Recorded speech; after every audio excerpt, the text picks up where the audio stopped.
Джамалиите пресъздавали хумористична сценка. Тя идва в началото си по идея на белогвардееца Александър Логвиненко, работник в подземния рудник за лигнити въглища Чукурово в землището от 1920.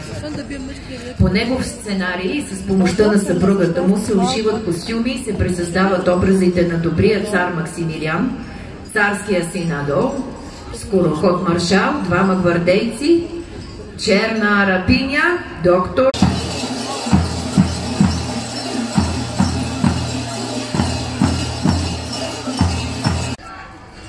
Доведете моя син.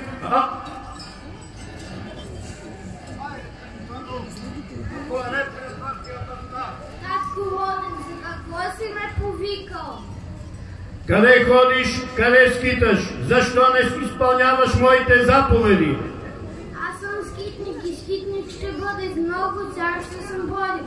Много царе съм виждал, но такъв грозен и зъл цар като тебе не съм виждал. Никога не съм се покорил и на теб нямам да се покорил. Скороход,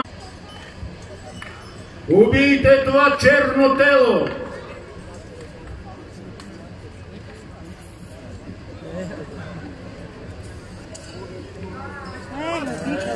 Заповедта ви е изпълнена. Черната арапиня е погубена. Извикайте стар гробокопач.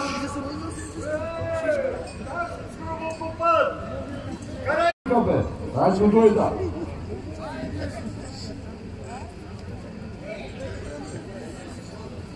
Как го викал тук? Погребете това черно тело.